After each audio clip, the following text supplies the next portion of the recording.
Bismillahirrahmanirrahim. Assalamualaikum warahmatullahi wabarakatuh. Perkenalkan, nama saya Firji Agustin Fairuj, NIM 1187723 dari kelas Teknik Elektro A. Jadi tujuan saya membuat video ini untuk memenuhi salah satu tugas UAS Matematika Teknik. Untuk mempersingkat waktu, saya akan langsung memulainya. Oke, materi yang akan saya bahas yang pertama ada deret Taylor, yang kedua ada persamaan nonlinier, yang ketiga ada persamaan nonlinier part 2, yang keempat ada eliminasi Gauss, dekomposisi LU, iterasi, dan yang terakhir ada interpolasi. Langsung saja ke deret Taylor. Di deret Taylor ada A yang deret Maclaurin, adalah penaksiran polinom derajat tak hingga. Nah, polinom adalah pangkat tinggi, jadi maka akan menggunakan turunan tingkat tinggi juga. Nah, di sini ada rumus fx sama dengan f0 ditambah f aksen 0, x ditambah f aksen 0, x kuadrat per 2 faktorial ditambah sampai f pangkat n 0, x pangkat n per n faktorial. Nah, di sini ada f aksen atau disebut juga dengan f tingkat pertama dari 0. Kemudian kenapa sih di sininya ada x kuadrat? Nah, karena pada rumus Maclaurin ini, rumus Maclaurinnya itu orde n pada x sama dengan 0. Kemudian ada note, deret infinited tak hingga menyatakan bahwa akhirnya deret ini sama dengan fungsi sebenarnya, bukan penaksiran lagi. Kemudian ada series Taylor-nya tuh. Dari awal kita perkirakan nilai x0 itu sama dengan 0. Nah, yang tadi saya sebutkan bahwa rumus Maclaurin adalah orde n pada x sama dengan 0. Kemudian, sesungguhnya kita bisa membuat deret polinom yang dari titik manapun x sama dengan x0. Kemudian, untuk deret Taylor itu lebih luas. Bisa x0 sama dengan 0, x0 sama dengan min 1, x0 sama dengan 0,5, dan sebagainya.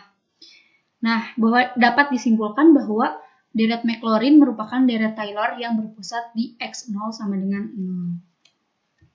Langsung saja, seterusnya ada rumus umum deret Taylor.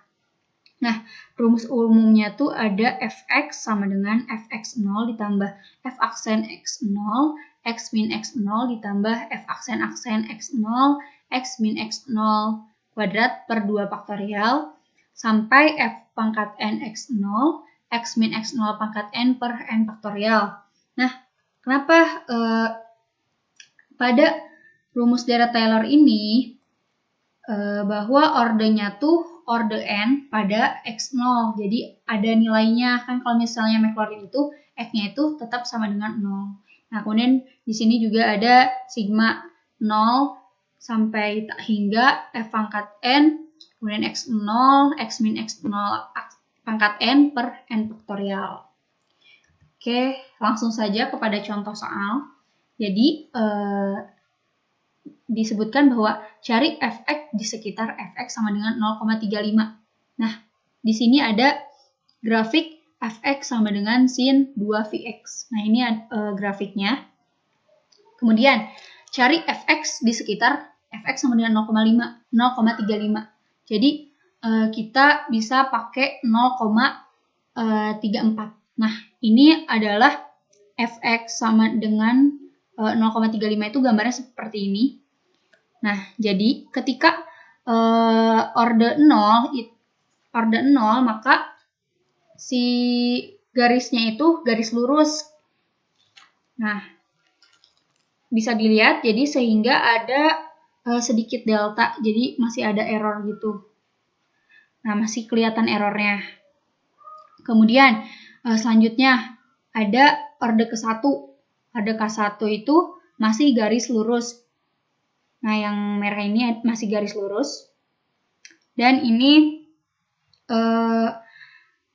grafiknya tuh bergambar garis lurus, jadi sudah saling berhimpit, jadi sudah agak berhimpit, jadi sudah hampir bagus. Kemudian orde kedua, ada orde kedua. Nah, pada orde kedua ini bentuknya tuh parabol gitu, jadi semakin dekat sama yang 0,34 tadi. Dan errornya semakin sedikit. Nah, ini ketika pada orde kedua. Kemudian kita lihat di sini ada orde ke-10. Nah, pada orde ke-10, ininya tuh benar-benar semakin berhimpit. Karena kan semakin tinggi orde, maka errornya tuh akan lebih kecil. Jadi pada orde ke-10 ini, errornya tuh udah nggak terlalu terlihat gitu. Jadi benar-benar berhimpit banget. Selanjutnya, oke teman-teman, untuk contoh soal yang kedua, buatlah deret Taylor untuk fx sama dengan ln x, x0-nya sama dengan 1. Cari nilai fungsi dan turunannya untuk fungsi x0 sama dengan 1. Oke, nih jawabannya ada fx sama dengan ln x. Nah, untuk lebih gampangnya, kita cari dulu turunan-turunannya. Nah, turunan yang pertama ln x sama dengan 1 per x. Kemudian, turunan yang kedua ada sama dengan min 1 per x kuadrat. Turunan ketiga sama dengan 2 per x pangkat 3 sampai ke f pangkat n. X sama dengan n min 1 faktorial kali min 1 pangkat n min 1 per x pangkat n. Kita cari dulu turunannya biar gampang. Nah, selanjutnya kita masukin. Karena x0-nya sama dengan 1, maka pada fx0 sama dengan ln 1. Karena x-nya sama dengan 1, berarti ln 1 sama dengan 0. Kemudian ada f aksen x sama dengan 1 per x. Tinggal masukin aja 1 per 1 sama dengan 1. Selanjutnya ada f aksen-aksen. Min 1 per x kuadrat sama dengan min 1 per 1 kuadrat sama dengan min 1. Selanjutnya untuk turunan yang ketiga, fx, f aksen-aksen x sama dengan 2 per x pangkat 3 sama dengan 2 per 1 pangkat 3 sama dengan 2. Ini tinggal masukin aja. Nah, untuk yang f pangkat n x0, kan di sini ada x pangkat n-nya. Jadi tinggal masukin aja. Jadi n min 1 faktorial min 1 pangkat n min 1 per 1 pangkat n sama dengan n min 1 faktorial kali min 1 pangkat n kurangi 1. Nah, udah kayak gini nih, udah semuanya diketahui, tinggal masukin ke rumus deret Taylor-nya. Nah, di sini ada rumusnya. Rumusnya ada fx sama dengan fx0 ditambah f aksen x0, x min x0 ditambah f aksen x0 sampai seterusnya. Terus tinggal masukin aja. Karena tadi kan fx-nya sama dengan ln x. Berarti sama dengan fx0. Kita cari fx0. Tadi fx0 sama dengan 0. Oke, 0 ditambah yang turunan pertama sama dengan 1. Jadi tinggal 1 dikali x0, 1 dikali x min x0. Jadi hasilnya x min 1.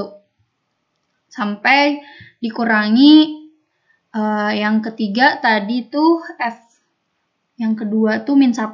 Berarti min 1 dikali x min x0 kuadrat per 2 faktorial. Jadi ini kan x0 juga, jadi tinggal masukin juga. Tinggal masukin yang ini x min 1 kuadrat per 2. Nah, terus sampai yang ketiga 2 faktorial x min 1 pangkat 3 per 3 faktorial. Sampai yang ke n tadi. Berarti n min 1 faktorial min 1 pangkat n min 1 x min 1 pangkat n per n faktorial. Jadi buat contoh soal kayak gini tuh tinggal masukin aja. Kalau misalnya udah diketahui semuanya, turunan-turunannya semuanya, tinggal masukin ke rumus umum deret Taylor-nya. Oke teman-teman, untuk materi yang kedua yaitu tentang persamaan non-linear. Nah, persamaan non-linear yang poin pertama, penentuan akar-akar persamaan non-linear. Kemudian akar sebuah persamaan adalah fx sama dengan 0, adalah nilai-nilai x yang menyebabkan nilai fx sama dengan 0. Kemudian akar persamaan fx adalah titik potong antara kurva fx dengan sumbu x. Kemudian persamaan non-linear itu ada beberapa metode penyelesaiannya. Yang pertama ada metode tabel, metode biseksi, metode regulasi falsi, dan yang terakhir adalah metode iterasi sederhana. Nah, penyelesaian persamaan linear. Penyelesaian persamaan linear ada mx tambah c sama dengan 0, di mana m dan c adalah konstanta dan dapat dihitung dengan mx tambah c sama dengan 0, atau x sama dengan min c dibagi m. Kemudian untuk penyelesaian persamaan kuadrat AX kuadrat ditambah BX tambah C sama dengan 0 dapat dihitung menggunakan rumus ABC. Yaitu X12 sama dengan min B plus minus akar B kuadrat min 4AC dibagi 2A. Nah, ini juga bisa pakai sistem pemaktoran itu. Selanjutnya ada contoh grafik nih. Saya akan menjelaskan tentang grafik yang di sini. Di sini dijelaskan bahwa ini adalah sumbu Y, ini sumbu X. Nah, ini adalah kurva fx. Di mana dijelaskan bahwa akar persamaan fx adalah titik potong antara kurva fx dengan sumbu X. Berarti ini adalah akarnya, karena di sini kan akar persamaan fx adalah titik potong antara kurva fx dengan sumbu X. Berarti di sini adalah akar persamaan dari si grafik ini. Selanjutnya, nah, masih penyelesaian persamaan linear, ada metode tertutup dan metode terbuka. Nah, kalau misalnya yang tadi tuh udah ada rumusnya gitu. Kalau misalnya fungsi logaritma, eksponensial itu kan susah, jadi memakai metode tertutup sama terbuka. Apa sih perbedaan metode tertutup sama terbuka? Oke, untuk metode tertutup ini mencari akar pada range A, B tertentu. Jadi, penentuan selang A sama B gitu. Kemudian, dalam range AB dipastikan terdapat satu akar. Hasil selalu konvergen atau disebut juga metode konvergen. Kemudian pada metode terbuka ini, mohon maaf ini tuh tertutup ya. Metode tertutup ini menggunakan beberapa metode yaitu metode tabel, metode biseksi, metode regulasi falsi. Kemudian untuk metode terbuka itu diperlukan tebakan awal. Kalau misalnya metode tertutup itu ada menentukan selang A sama B, kalau misalnya metode terbuka ini harus ada tebakan awal, misal sama dengan 4, sama dengan 3 gitu. Kemudian XN dipakai untuk menghitung XN tambah 1. Kemudian hasil dapat konvergen atau divergen. Kalau misalnya yang tertutup itu udah pasti konvergen, kalau terbuka itu antara konvergen atau divergen. Kemudian pada metode ini terbuka ya. Metode terbuka ini menggunakan beberapa metode, yaitu metode iterasi sederhana, metode Newton-Raphson, dan metode secant. Langsung saja. Nah, ini ada teorema. Teorema, suatu range X sama dengan AB mempunyai akar bila FA dan FB itu berlawanan tanda atau memenuhi FA dikali FB itu lebih kecil dari 0. Jadi kalau misalnya FA dikali FB-nya lebih kecil dari 0, berarti itu mempunyai akar. Nah, teorema di atas dapat dijelaskan dengan grafik-grafik sebagai berikut. Oke, untuk grafik yang pertama. Ini kan ada grafik FA sama FB. Karena FA dikali FB lebih kecil dari 0, maka pada range X sama dengan A, B terdapat akar. Karena apa? Dijelaskan kan bahwa tadi kalau misalnya dapat akar itu harus berlawanan atau minus sama positif, minus atau plus. Nah, di sini kan si FA-nya tuh positif, si FB-nya tuh negatif. Jadi ini tuh memenuhi bakal terdapat akar gitu. Nah, kalau misalnya untuk grafik yang kedua, karena FA dikali FB lebih besar dari 0, maka pada range X, A, B dapat dikatakan tidak ada akar gitu. Soalnya kan yang FA sama FB-nya tuh dua-duanya ada di positif, jadi nggak bakalan ada akar. Oke, selanjutnya metode tabel. Nah, metode tabel adalah metode tabel atau pembagian area, di mana untuk X di antara A dan B dibagi sebanyak N bagian dan pada masing-masing bagian dihitung nilai Fx sehingga diperoleh tabel seperti ini. F0 sama dengan A, X1, X2, X3. Nah, terus Fx-nya kayak gini. Jadi dihasilkan dari X1, jadi Fx-nya sama dengan segini misal. Nih, saya contohkan. Oke, untuk contoh soal metode tabel. Selesaikan persamaan X tambah E pangkat X sama dengan 0 dengan range X sama dengan min 1,0. Nah, sebelum kita menyelesaikan persamaannya, kita cek dulu apakah ini tuh memenuhi persamaan untuk mendapatkan akar atau tidak. Caranya kayak gini, karena X sama dengan min 1 di sini, X sama dengan min 1. Berarti tinggal masukin ke sini. Berarti min 1 ditambah E pangkat min 1 kan hasilnya tuh negatif. Kemudian kalau misalnya 0 dimasukin, 0 tambah E pangkat 0 sama dengan positif kan hasilnya, berarti negatif sama positif. Berarti ini ada nilai akarnya gitu. Kemudian untuk mendapatkan persamaan dari penyelesaian di atas, range X min 1,0 dibagi menjadi 10 bagian, sehingga diperoleh seperti ini. Kayak min 1,0, 0,9, min 0,8, sampai min 0,0. Nah, menghasilkan fx-nya tuh seperti ini. Jadi kalau misalnya x-nya min 1,0, berarti fx-nya sama dengan min 0,63212 misal. Nah, kita lihat di sini mana yang paling mendekati 0 atau yang paling nilai errornya tuh sedikit gitu. Nah, ternyata yang mendekati 0 itu ada di min 0,6 sama min 0,5. Nah, ini itu jadi nilai 0 tuh nggak tergantung mau minus, mau positif, itu sama aja karena error itu hanya harga mutlak gitu. Jadi min 0,6 sama min 0,5. Oke, langsung saja. Dari tabel diperoleh penyelesaian berada di antara min 0,6 dan min 0,5 dengan nilai fx masing-masing min 0,0512 dan 0,1065. Nah, sehingga dapat diambil keputusan penyelesaiannya di x min 0,6 karena lebih mendekati 0 dan errornya tuh sedikit.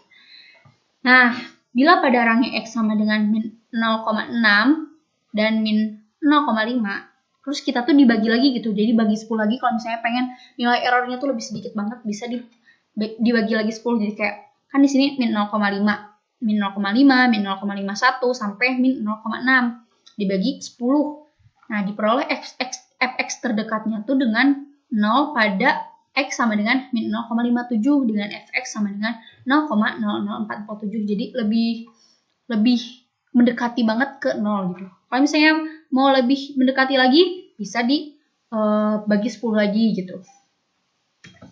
Nah, kelemahan pada metode tabel ini, secara umum itu sulit mendapatkan penyelesaian dengan error yang kecil. Karena itu, metode ini tidak digunakan dalam penyelesaian nonlinier. Tetapi metode ini tuh digunakan sebagai taksiran awal mengetahui area penyelesaian yang benar sebelum menggunakan metode yang lebih baik dalam menentukan penyelesaian. Oke, selanjutnya ada metode biseksi. Ide awal dari metode ini adalah metode tabel. Jadi di mana area ini dibagi menjadi n bagian. Hanya saja metode ini tuh membagi range menjadi 2 bagian.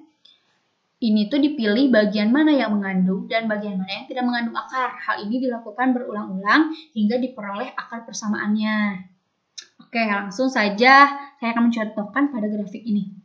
Karena tadi kan untuk menentukan si biseksi ini tuh menentukan batas A sama B. Jadi kan ini masuknya ke tertutup ya. Kalau tertutup itu kan ditentuin selang A sama B-nya. Kalau di grafik ini ada A, B-nya tuh. Udah ada A, B. Kemudian dibagi 2 menghasilkan C. Nah, karena pada biseksi ini tuh kan dipilih bagian mana yang mengandung dan bagian mana yang tidak mengandung akar. Oke, berarti di sini ada AC dan CB. Karena AC itu kan tidak berlawanan gitu, jadi positif sama positif. Jadi ini tuh nggak ada akarnya, berarti yang dipilih C sama B. Kemudian si C sama B itu dibagi 2 lagi, jadi 2 bagian. Nah, ada misalnya C1, berarti C C1 dan B C1. Nah, bisa dilihat kan akar yang apa sih ininya tuh dua-duanya ke negatif, si B sama C1-nya teh. Berarti nggak ada, berarti C sama C1 yang dipakai. Kemudian dibagi 2 lagi. Jadi gini. Ini misal C2, berarti C2 dan C2 C1. Karena C2 sama C itu positif dua-duanya, berarti ini nggak ada akarnya. Karena kan akar tuh harus berlawanan, positif sama negatif. Nah, terus ada C2 sama C1 dibagi 2 lagi. Nah, menghasilkan ini. Jadi kalau misalnya dibagi 2 terus sampai diperoleh akar persamaannya. Nah, ini tuh penjelasan yang tadi ya. Jadi kalau misalnya mencari akar tuh kan FA kali FB lebih kecil dari 0. Terus kalau misalnya A ditambah B itu dibagi 2 lagi. Ini kayak A ditambah B. Kemudian dibagi 2 menghasilkan C. Nah, jadi setelah diketahui di bagian mana terdapat akar, maka batas bawah dan batas atas diperbaharui sesuai dengan range pada bagian yang mempunyai akar. Selanjutnya ada contoh soal nih. Selesaikan persamaan xe pangkat min x ditambah 1 sama dengan 0 dengan menggunakan range x min 1,0. Maka diperoleh tabel biseksi sebagai berikut.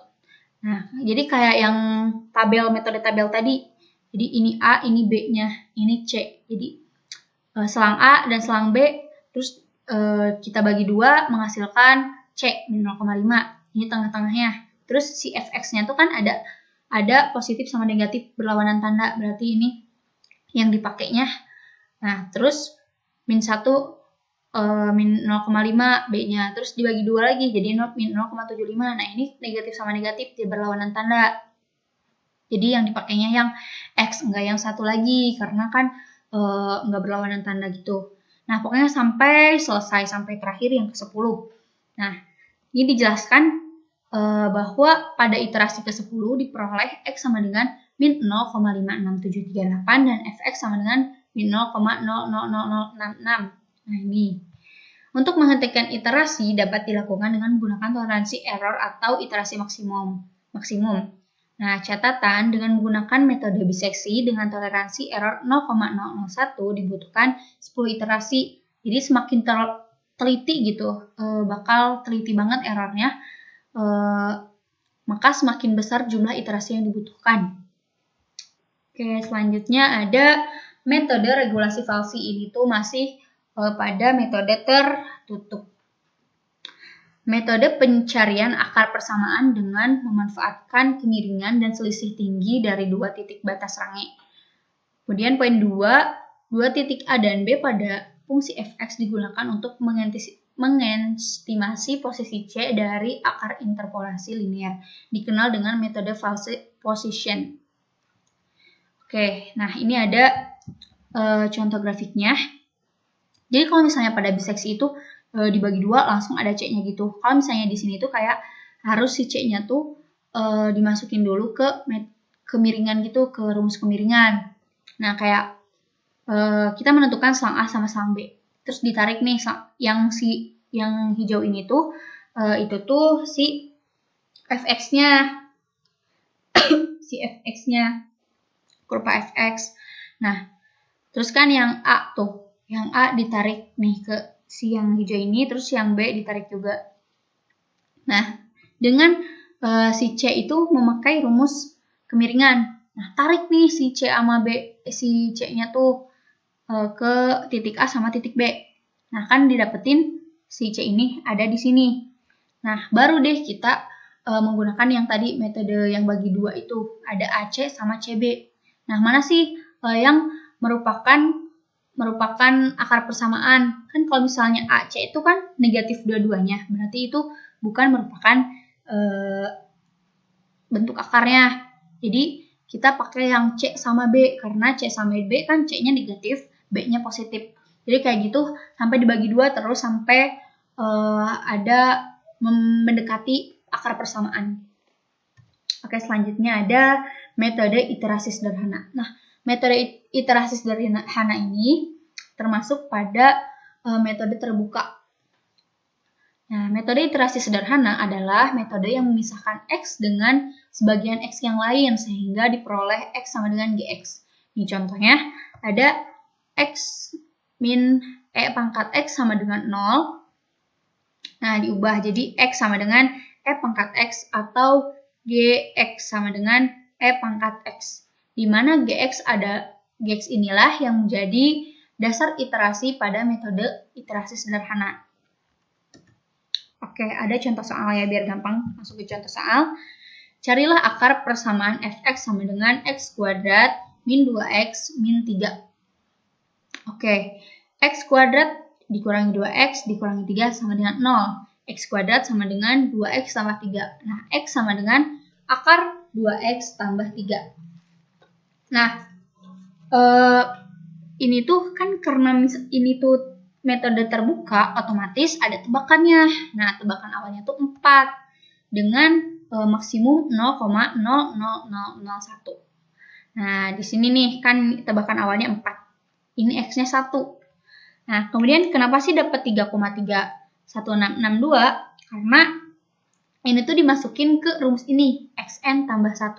Berarti kan ini 1 tambah 1, berarti 2x2 sama dengan 2x1 ditambah 3. Hasilnya tuh kan 11, kan x-nya 4.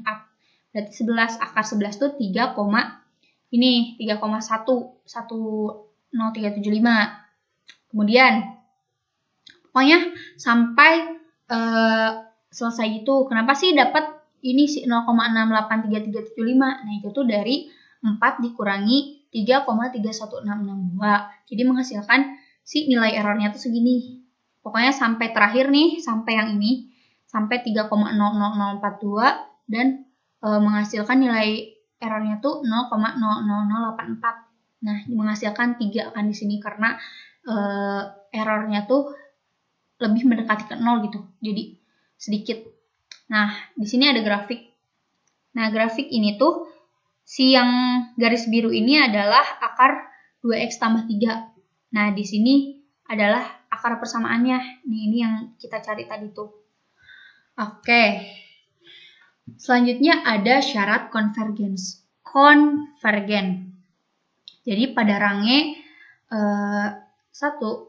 pada range I sama dengan S kurangi H dan S tambah H dengan S titik tetap. Nah, jadi si nilai konvergen tuh ada beberapa poin gitu.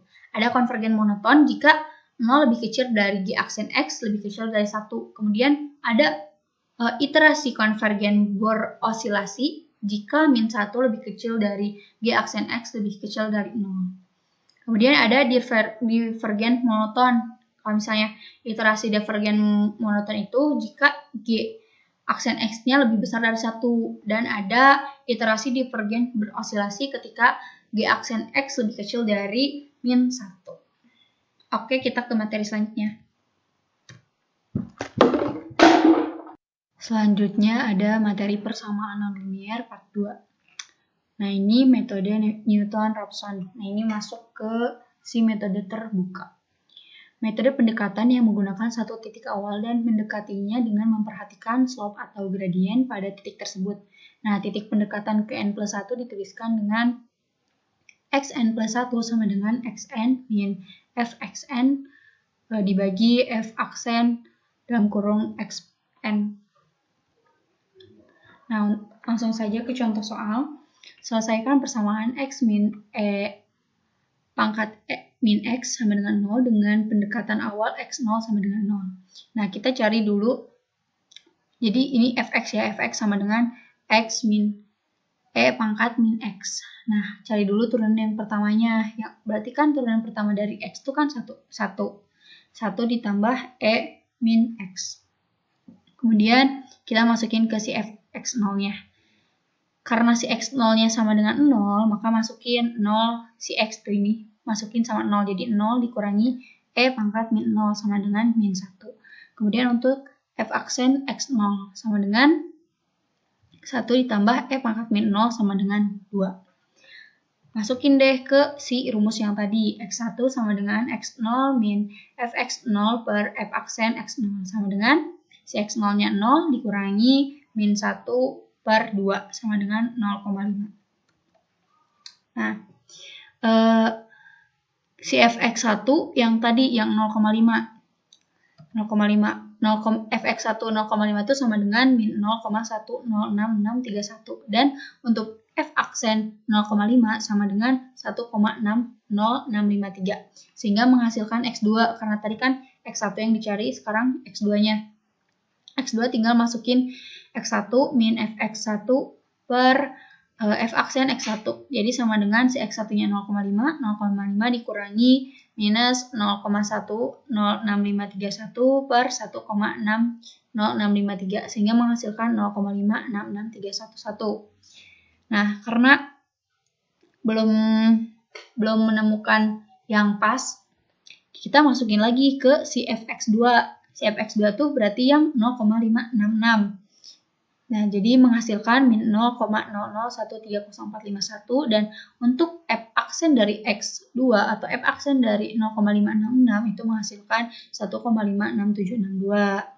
Nah, sehingga menghasilkan X3-nya itu sama dengan X2 min fx2 per f aksen X2 sama dengan 0,566311 dikurangi minus 0,00130451 per 1,567662 sehingga menghasilkan 0,56714. Nah, pada fx3 itu tuh dihasilkan min 1,96 kali 10 pangkat min 7. Nah, itu tuh suatu bilangan yang sangat kecil, jadi sudah mendekati 0, benar-benar udah deket sama 0, errornya tuh udah kecil banget. Nah, sehingga akar persamaan dari X-nya itu sama dengan yang ini, yang 0,567143. Nah, kita bisa buktiin lagi di si tabel ini, metode tabel ini. Nih yang iterasi 0, 1, 2, 3, karena kan tadi ada 3 ya, karena di 3 udah mendekati gitu. Nah, sampai dihitung X-nya dari 0 sampai ke 0,567 fx-nya, lalu f aksen X-nya. Nah, sehingga akar yang terletak di X-nya itu sama dengan 0,567143. Berarti sama kayak yang tadi. Nah, apa sih permasalahan pada pemakaian metode Newton-Raphson? Nah, jadi metode ini itu tidak dapat digunakan ketika titik pendekatannya itu berada pada titik ekstrim atau titik puncak. Karena pada titik ini nilai f aksen X-nya itu sama dengan 0, sehingga nilai penyebut dari fx per f aksen X itu sama dengan 0. Karena kan misalnya 0 per 0 itu kan tidak terdefinisi gitu, jadi nggak bisa kalau misalnya f aksen X-nya itu sama dengan 0. Kemudian, bila titik pendekatan berada pada titik puncak, maka titik selanjutnya akan berada di hingga, karena bisa dilihat kan, ini titik puncaknya. Kalau misalnya ini tuh kan nggak ada titik perpotongan X-nya gitu loh, jadi langsung aja hingga, jadi sampai ke sana nggak ada hingga, jadi nggak ada titik perpotongan sehingga tidak mempunyai akar. Ada lagi nih permasalahan pada pemakaian metode Newton-Raphson. Jadi metode ini tuh menjadi sulit atau lama mendapatkan penyelesaian ketika titik pendekatannya berada di antara dua titik stasioner. Bila titik pendekatan berada pada dua titik puncak, akan dapat mengakibatkan hilangnya penyelesaian divergensi. Hal ini disebabkan titik selanjutnya berada pada salah satu titik puncak atau arah pendekatan yang berbeda. Ini bisa dilihat kan, ini titik puncaknya, terus si titik pendekatannya tuh ada di sini, jadi bakal nggak ada gitu, bakal nggak ada si akarnya, nggak ada titik potongnya juga. Nah, untuk menyelesaikan permasalahan pada pemakaian metode Newton-Raphson tuh ada, bila titik pendekatan berbeda pada titik puncak, maka titik pendekatan tersebut harus digeser sedikit. Xi sama dengan Xi plus minus do, di mana do adalah konstanta yang ditentukan, demikian aksen Xi tidak sama dengan 0. Nah, dan metode Newton-Raphson tetap dapat berjalan. Nah, untuk menghindari titik-titik pendekatan yang berada jauh, sebaiknya pemakaian metode Raphson-Newton ini didahului oleh metode tabel, sehingga dapat dijamin konvergensi dari metode Newton-Raphson-nya. Selanjutnya ada metode secant. Nah, yang pertama, metode Newton-Raphson memerlukan perhitungan turunan f aksen X. Tidak semua fungsi mudah dicari turunannya, terutama fungsi yang bentuknya rumit. Turunan fungsi dapat dihilangkan dengan cara menggantinya dengan bentuk lain yang ekivalen. Kemudian modifikasi metode Newton-Raphson dinamakan dengan metode secant. Nah, ini metode secant tuh. Jadi untuk si metode secant ini tuh punya XR-1 sampai dan XR untuk mencari kemiringannya. Nah, jadi pakai rumus yang kemiringan tadi. Kalau misalnya udah tahu nih rumus yang kemiringannya, disubstitusikan ke si metode Raphson, jadi disatuin gitu sehingga menghasilkan XR plus 1 itu sama dengan XR min FXR XR min XR kurangi 1 per FXR kurangi FXR min 1. Nah, langsung ke contoh soal nih. Nah, ambil X0 sama dengan 0,8 dan X1 sama dengan 0,9, maka didapat. Nah, dari Y0 itu kan Fx0-nya berarti F0,8-nya itu menghasilkan min 0,16879. Kemudian untuk Fx1 berarti F0,9 menghasilkan 0,037518. Nah, penyelesaian dari X kuadrat min X plus 1, min X sama dengan 0 itu pertanyaannya ya. Nah, untuk iterasi yang pertama nih, masukin ke ke rumus yang ini, kemudian menghasilkan 0,8818 dan menghasilkan si errornya tuh Y2-nya tuh sama dengan 0,00153 sampai iterasi yang ketiga. Nah, iterasi yang ketiga tuh benar-benar mendekati 0 gitu. Jadi titik si errornya tuh lebih sedikit dan diperoleh akar X sama dengan 0,882534. Nah, contoh kasus penyelesaian persamaan nonlinear, penentuan nilai maksimal dan minimal fungsi nonlinear, perhitungan nilai konstanta pada metrik dan determinan yang biasanya muncul dalam permasalahan sistem linear, bisa digunakan untuk menghitung nilai eigen. Penentuan titik potong beberapa fungsi nonlinear yang banyak digunakan untuk keperluan perhitungan secara grafis.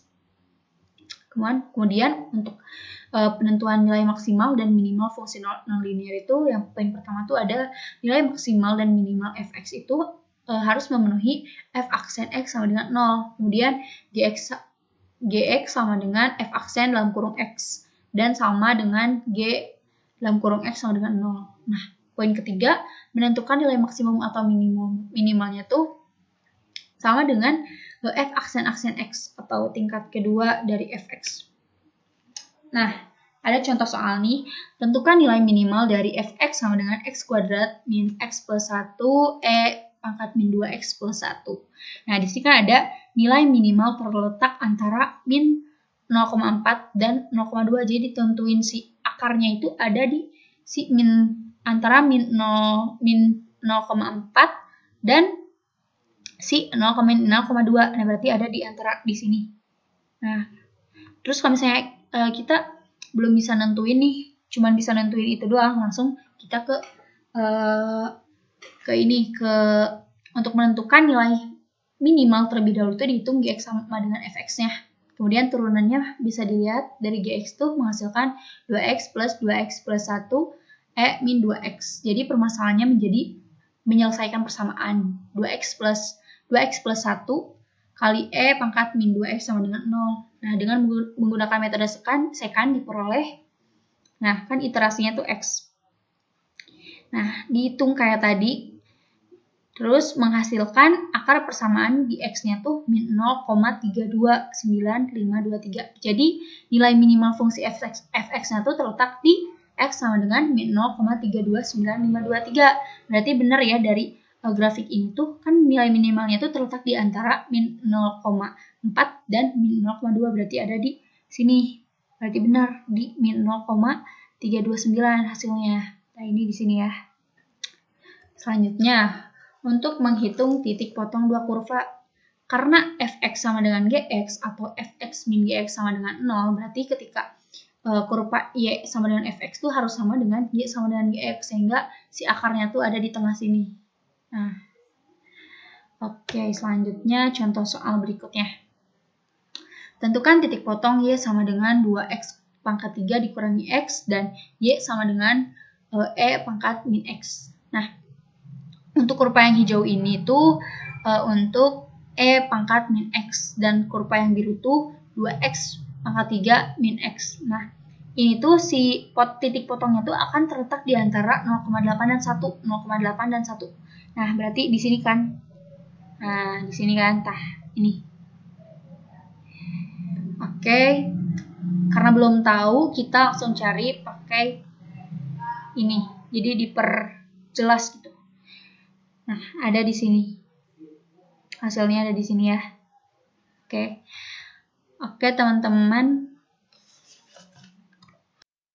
Jadi kita masuk ke materi selanjutnya tentang eliminasi Gauss, dekomposisi LU sama iterasi. Nah, di sini ada sistem persamaan aljabar linier dan ada bentuk umumnya itu seperti ini. Dan menjadi si matriks kayak gini.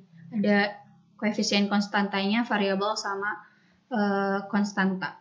Kemudian ada metode untuk menyelesaikan sistem persamaan aljabar linier. Yang pertama, metode eliminasi menggunakan eliminasi Gauss-Jordan. Yang kedua, ada metode iterasi menggunakan iterasi Jacobi dan Gauss-Seidel. Dan yang ketiga, ada metode dekomposisi menggunakan dekomposisi LU dan Kolesky. Nah, di sini ada operasi matriks. Nah, operasi matriks itu kita harus mengetahui bagaimana penjumlahan, pengurangan, transpose, inverse, matriks, lalu determinan. Kemudian ada jenis-jenis matriksnya, ada matriks bujur sangkar, ada matriks diagonal, matriks identitas, matriks segitiga atas atau bawah, matriks simetri, vektor baris, dan vektor kolom. Nah, ini ada contoh matriksnya kayak gini. Ini kolom, ini baris. Selanjutnya, untuk penyelesaian SPL itu ada beberapa kondisi. Yang pertama, penyelesaian ada, kemudian tunggal. Nah, bentuknya itu ada pada grafik yang terpotong. Kemudian pada penyelesaian ada, tapi kondisinya itu buruk. Nah, pada grafik itu dilihat ada beberapa yang berhimpit, si garisnya itu ada beberapa yang berhimpit. Kemudian penyelesaian tak ada. Jadi ini tuh nggak ada titik potongnya. Si grafiknya tuh nggak ada titik potong. Jadi cuman ada garis, dua buah garis lurus. Kemudian ada penyelesaian tak berhingga. Ini tuh si misalnya G1, G2. G1 sama G2-nya tuh tak berhingga. Terus aja nggak berhingga. Jadi antara G1 dan G2-nya itu berhimpit. Selanjutnya, yang pertama ada eliminasi Gauss. Nah, ini bentuknya, bentuk matriksnya, kemudian di OBE. Nah, di OBE ini tuh, atau proses forward elimination-nya tuh kayak gini, sehingga menghasilkan bentuk segitiga atas kayak gini. Ini tuh di OBE.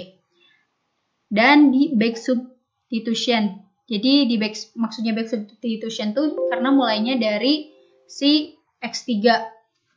Dari X3, kemudian kenapa disebut back substitution? Karena dimulai dari X3 dulu, jadi udah diketahuinya tuh X3 dulu gitu. Nah, ini proses back substitution-nya tuh kayak gini. Oke, selanjutnya eliminasi Gauss-Jordan. Untuk eliminasi Gauss-Jordan ini matriksnya kayak gini. Kemudian di forward elimination atau di OBE dulu. Nah, di OBE itu menghasilkan ada bentuk segitiga atas dan segitiga bawah. Nah, ini ada X-nya, B-nya, kayak gini. Terus ini tuh nggak ada no back substitution karena udah menghasilkan gitu. Jadi kayak 1 dikali X3 itu sama dengan B3. Jadi udah langsung ada hasilnya gitu. Kemudian untuk inverse matrix. Kalau inverse matrix itu dari si A dikali inverse ini tuh identitas dikali identitas sehingga menghasilkan seperti ini bentuknya. Nah, untuk menghasilkan A kali X itu sama dengan B dan X sama dengan A inverse dikali B. Selanjutnya ada dekomposisi LU. Cara menyelesaikan sistem persamaan linier dengan merubah matriks sistem A menjadi matriks segitiga bawah L dan matriks segitiga atas U. Oke, jadi kayak gini teman-teman. Kan di sini ada matriks A. Matriks A itu dikomposisi menjadi L dan U. Jadi ada L dan U. L itu sebagai segitiga bawah dan U itu sebagai segitiga atas, matriks segitiga atasnya. Nah, ini dikali A sama dengan B gitu. Nah, ini prosesnya kayak gini. A kali X sama dengan B. Kemudian si A itu dikomposisi menjadi bentuk U dan L dikali X sama dengan B. Kemudian proses subs maju untuk memperoleh Z yaitu dengan U dikali X sehingga menghasilkan Z. U dikali X itu sama dengan Z gitu. Jadi L kali Z sama dengan B. Sehingga proses subs mundur untuk memperoleh X. Nah, ini untuk memperoleh X-nya tuh kayak gini. U kali X sama dengan Z. Nah, jadi dekomposisi itu ada dekomposisi LU sama dengan naif, yaitu diturunkan dari proses eliminasi Gauss, di mana si L-nya tuh elemen peng 5 MIJ dalam proses eliminasi. Kemudian si U-nya tuh matriks segitiga atas hasil dari proses eliminasi. Jadi kayak gini. Ini matriks A-nya. Nah, kalau misalnya untuk mengetahui si L-nya itu, yaitu menggunakan proses eliminasi si elemen peng 5 MIJ-nya. Kemudian untuk si U-nya tuh diperoleh dari matriks segitiga atas hasil dari proses eliminasi juga gitu. Selanjutnya untuk dekomposisi LU crowd. Nah, matriks L dan U dicari dengan menyelesaikan persamaan L dikali U sama dengan A. Jadi ini L dikali U sama dengan A. Jadi benar ya, ini di sini ada penyelesaiannya nih. I11 sama dengan A11, I11 sama dengan A11. Kemudian I21 sama dengan A21 sampai seterusnya. Oke, selanjutnya ke iterasi Gauss-Seidel.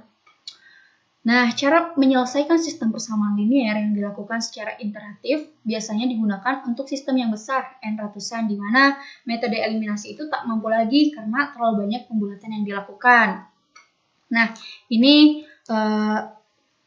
adalah bentuk umumnya kayak gini. Nah, kalau misalnya tadi itu kayak di matriks gitu, kalau ini enggak, jadi kayak gini. Baris pertama menjadi X1 sama dengan B1 kurangi A12 X2 kurangi A13 X3 sampai seterusnya sampai ke Xn. Nah, kemudian iterasi pertama dimulai dengan terkaan awal X2 Xn sama dengan 0. Jadi gini teman-teman, saya jelasin sedikit. Nah, kalau misalnya si Seidel tuh X1 nih. X1 sama dengan B1, A11, X2-nya tuh 0, karena X2 sampai Xn-nya tuh 0 katanya. X3-nya 0, sehingga menghasilkan misal 0,3 si X1-nya tuh 0,3. Nah, kemudian si X2 kan B2 dikurangi A21. Nah, kan karena tadi 0,3, berarti si X1-nya tuh dimasukin ke sini, jadi 0,3 dikurangi A23. X3-nya 0, karena belum diketahui. Nah, sampai selanjutnya ke Xn nih. Ada kan Bn kurangi An1. X1-nya tadi diketahui 0,3. Misal 0,3, si X2-nya misal 0,2. Berarti masukin ke sini. Nah, proses iterasi diteruskan sampai diperoleh nilai-nilai X yang konvergen. Jadi, terus aja sampai memperoleh nilai-nilai yang konvergen. Kemudian ada iterasi Jacobi. Nah, ini tuh mirip dengan Gauss-Seidel, hanya semua nilai-nilai yang diperoleh di iterasi ke I baru akan digunakan lagi pada iterasi ke I tambah 1. Nah, ada iterasi pertama dimulai dengan terkaan awal X2, Xn sama dengan 0, dihitung nilai X1 berikutnya, dihitung X2 dengan X1, X3, Xn-1 sama dengan 0. Iterasi berikutnya dihitung berdasarkan nilai-nilai X yang diperoleh pada iterasi sebelumnya. Proses iterasi diteruskan sampai diperoleh nilai-nilai X yang konvergen. Oke, jadi kayak gini nih. Ini ada contoh soal dari iterasi Jacobi biar mempermudah kita untuk membedakan iterasi Jacobi sama Seidel. Jadi gini, teman-teman, ini ada pertanyaannya seperti ini, 3x tambah y kurangi z sama dengan 5 gitu. Kemudian kita persamaan di atas diubah bentuknya menjadi x sama dengan 5 min y ditambah z min 3 dibagi 3 sampai z kayak gini. Nah, kalau misalnya iterasi Jacobi itu si masukkan nilai awalnya tuh jadi x pangkat 0, y pangkat 0, z pangkat 0 itu sama dengan 0. Jadi 0 semua si x z-nya teh. Misal nih x sama dengan y min y 0 tambah z 0 min 3. Nah, si y 0-nya itu kan 0. Jadi menghasilkan si x-nya 1,6667. Kemudian si y 0-nya, si x-nya kan nggak dimasukin kayak yang si Seidel, jadi tetap 0. Jadi 20 min 4 kali 0, z-nya tuh 0, jadi menghasilkan 2,87. Dan si z pangkat 0-nya tuh sama dengan 10 min 2 kali 0, bukan kali 1,66 ya teman-teman, jadi kali 0. Dan y itu 0 juga, menghasilkan 2. Nah, hitung errornya. Nah, untuk menghitung errornya itu kayak gini, karena iterasi yang pertama ini errornya masih gede, jadi kita menggunakan iterasi yang kedua. Nah, jadi bentuknya kayak gini. X pangkat 2 sama dengan 5 min Y1 ditambah Y pangkat 1 dibagi 3 sama dengan. Nah, karena kan tadi disebutkan bahwa iterasi berikutnya dihitung berdasarkan nilai-nilai X yang diperoleh pada iterasi sebelumnya. Jadi, si yang Y ini tuh dari sini, Y-nya tuh 2,857.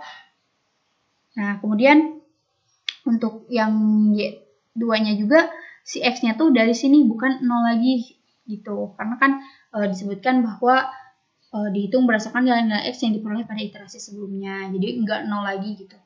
Kemudian ada contoh soal dari iterasi Gauss-Seidel. Nah, biar kita tahu bedanya kayak gimana. Ini ada persamaannya tuh kayak gini. Kemudian diubah bentuknya menjadi X, Y, Z kayak gini. Nah, kalau misalnya di Jacobi tadi itu si X-nya sama dengan 0, kalau di sini itu enggak, jadi gini.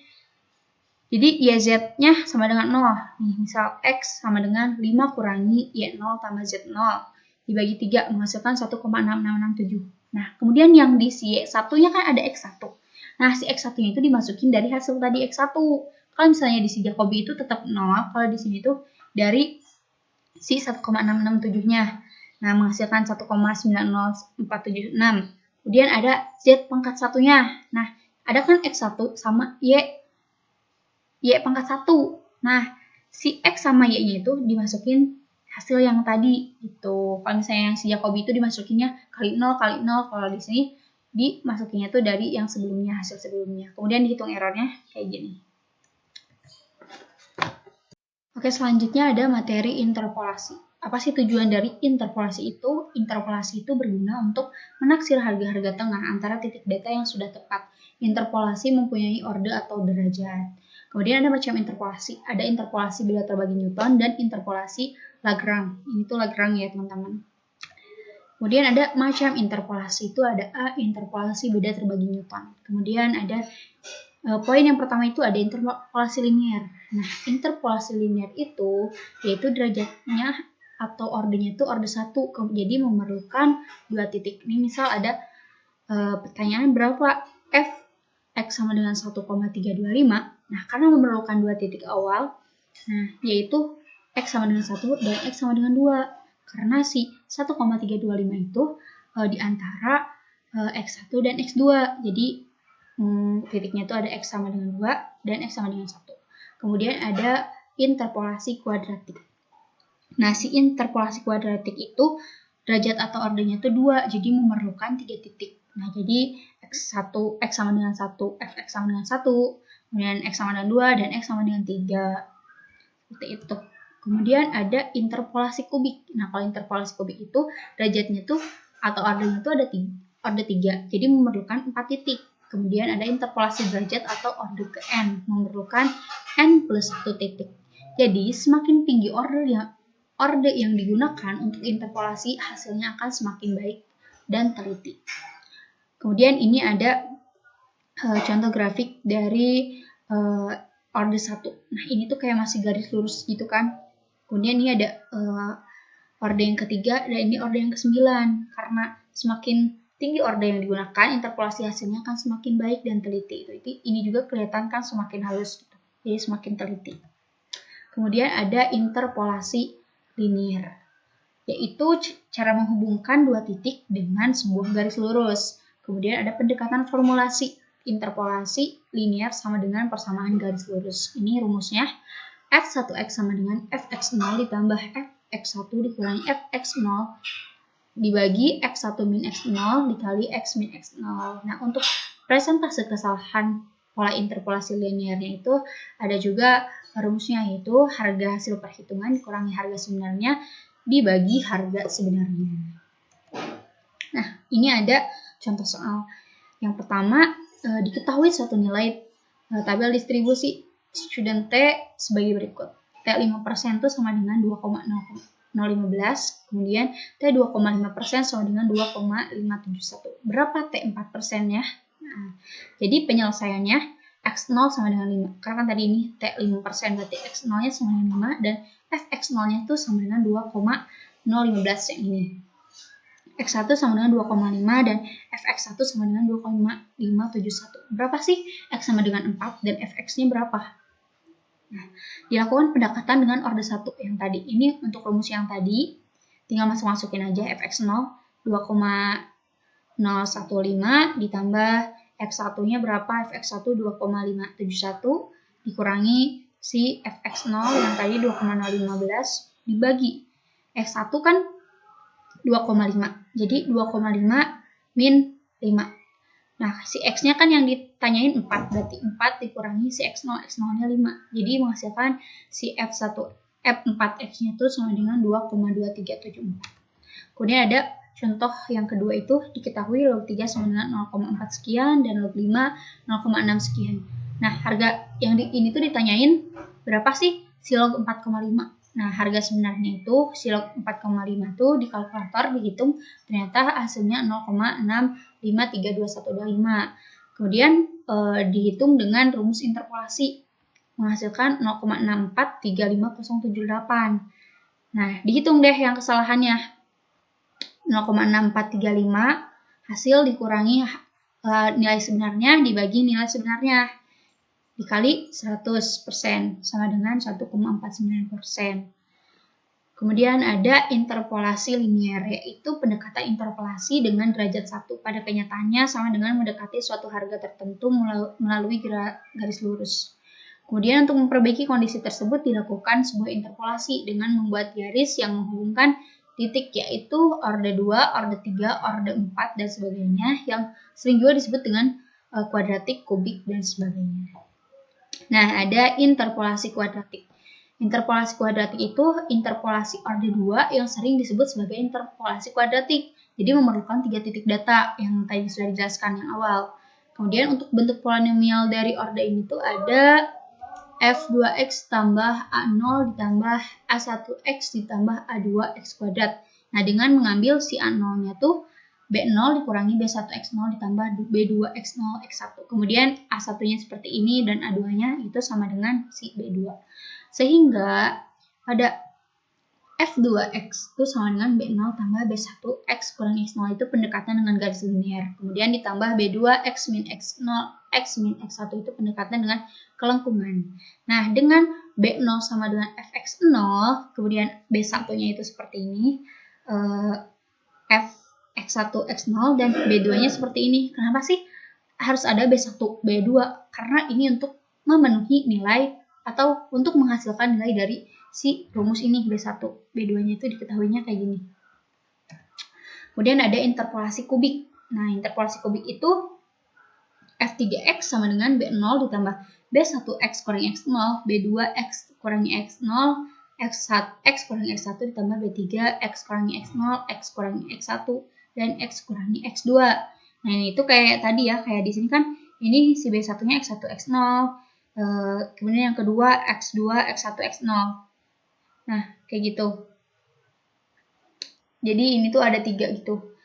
Nah, dengan B0 tuh kayak tadi B0, Fx0 kayak tadi B1 sama B2, cuman ditambahin si B3-nya. B3 itu menghasilkan F X3, X2, X1, X0.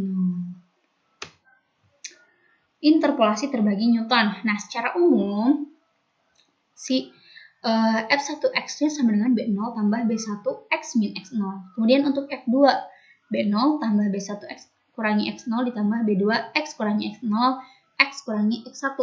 Jadi kayak si F1-nya tuh, F1-nya itu diperluin lagi kalau misalnya diketahui si F3X nih. Kan si F1-nya ada, F2-nya ada, tinggal tambah yang si F3 sampai ke Fnx-nya. Selanjutnya ada interpolasi beda Newton, contoh dari interpolasi beda Newton terbagi Newton. Nah, nomor 1, hitung nilai distribusi student T pada derajat bebas dengan alfa sama dengan 4%. Jika diketahui si T 10%-nya itu sama dengan 1,476, T 5% sama dengan 2,015, sampai T 1% itu 3,365, itu diketahuinya. Dengan interpolasi ditanya dengan interpolasi Newton orde 2 dan orde 3, jadi ketahuinya itu. Oke, jawabannya adalah interpolasi Newton orde 2 itu membutuhkan 3 titik kan. Jadi yang diperlukan itu X0, X1, X2, yaitu 5, 2,5 sama 1. Nah, dengan Fx0-nya udah diketahui kan, yang si X0 sama dengan 5 berarti 2,015 sampai Fx2 3,365. Nah, diketahui deh karena tadi kan si Fx0-nya tuh kan B0 sama dengan Fx0, berarti sama dengan 2,015. Kemudian B1 dihitung menghasilkan min 0,22, B2 dihasilkan 0,277. Kemudian dimasukkan ke rumus si interpolasi Newton orde 2. Dimasukkan ke sini. B0 kan 2,015 ditambah si B1X kurangi X0 berapa?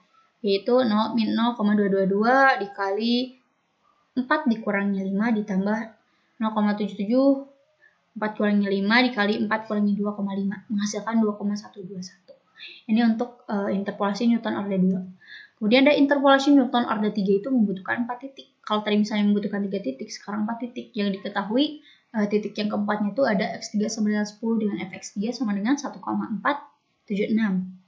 Nah, ini sama aja kayak tadi, B0-nya sekian, B1, B2, cuman B3 yang diketahui yaitu min 0,007. Sehingga dari si Newton order 3 itu F3X sama dengan B0 tambah B1. Sama kayak tadi, cuma ditambahin B3, X kurang X0, X min X1, X min X2. Nah, sehingga menghasilkan 2,1553. Kemudian ada interpolasi Lagrange. Interpolasi Lagrange pada dasarnya dilakukan untuk menghindari perhitungan dari diferensiasi terbagi hingga interpolasi Newton. Jadi untuk